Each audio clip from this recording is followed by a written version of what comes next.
형, 영화에서 보던 서부시대, 실제로는 어땠어? 거친 개척 시대였어. 19세기 중반부터 20세기 초까지 미국이 서쪽으로 땅을 넓혀가던 시대야. 남북전쟁이 끝난 뒤에 미국 정부는 경제를 회복하고 나라를 더욱 확장하려 했어.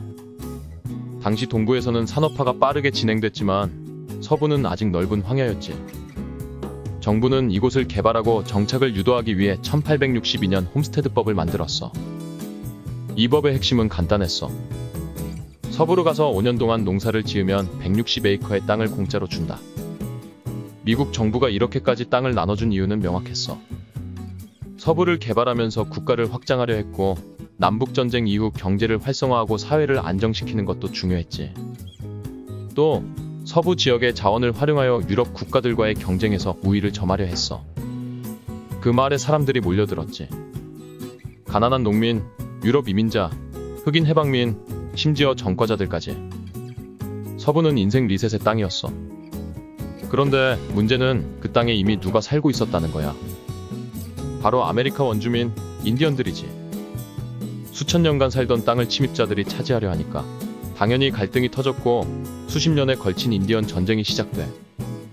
대표적인 사건이 1876년 리틀비콘 전투. 인디언 추장 시팅불과 크레이지 호스가 미군 장군 커스터를 박살낸 전투야. 근데 대부분의 전투는 인디언이 졌고 결국엔 보호구역으로 밀려나게 돼. 그렇게 확보한 서부 땅에 새로운 마을들이 생기고 그 중심에 있던 존재가 바로 카우보이야. 오, 그럼 진짜로 총 들고 말 타고 다녔어? 말은 탔지. 근데 영화처럼 멋지게 다닌 게 아니야. 카우보이는 그냥 소몰이꾼. 텍사스에서 소떼 몰고 수백 킬로 가야 했어. 강도 만나고 천둥치고 땡볕에 탈진하고 거의 생존의 노동자였지. 당연히 위험도 많았어. 그래서 총도 들었고 그 와중에 진짜 무법자들도 있었지. 도시마다 법도 제각각, 경찰도 부족했으니 자경단이나 보안관이 등장했어. 실존 인물 중에 빌리 더키드, 제시 제임스, 와이엇 어프 같은 사람들도 있었어.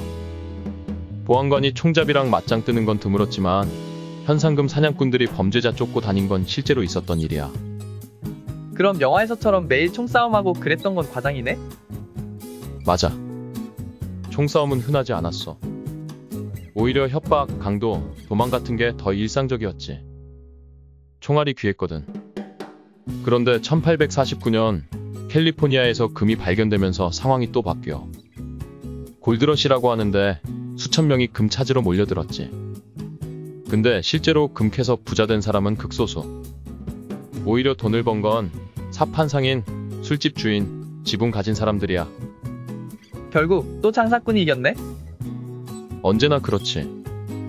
그리고 결정타는 1869년 대륙횡단철도. 동부에서 서부까지 기차가 연결되니까 말 타고 다니던 시대가 확 끝나버려. 우편, 통신, 행정력까지 들어오고 야생의 땅은 점점 미국의 문명 시스템으로 흡수된 거야. 그렇게 20세기 초가 되면 우리가 아는 서부시대는 끝났지. 무법자, 카우보이, 보안관 같은 인물들은 사라지고 농장, 철도, 도시, 학교 같은 시스템이 자리 잡았어. 그런데도 아직도 서부시대 이야기가 끊임없이 나오는 이유는 그건 바로 개척자 정신 때문이야. 거칠고 불완전했지만 자기 손으로 길을 만든 시대였거든. 그 정신이 미국인들에게 자유와 개척의 상징으로 남은 거야. 형, 그럼 내가 서부시대에 태어났으면 뭐 했을까? 너? 처음엔 보안관 꿈꿨다가 말에서 떨어져서 결국 숙소 청소 알바했을 듯. 아니지. 나도 금 찾고 총 들고 별 달았을 수 있거든? 금은 못 찾고 산만 잃어버렸겠지. 별은 달았을지 몰라도 그건 그냥 양철 배지야. 번쩍이긴 해도 총알은 못 막아. 하, 그래도 재밌었겠지? 로망은 영화 속에나 있는 거고 진짜 서부는 땀, 흙먼지, 그리고 살아남는 자만 남는 곳이었어.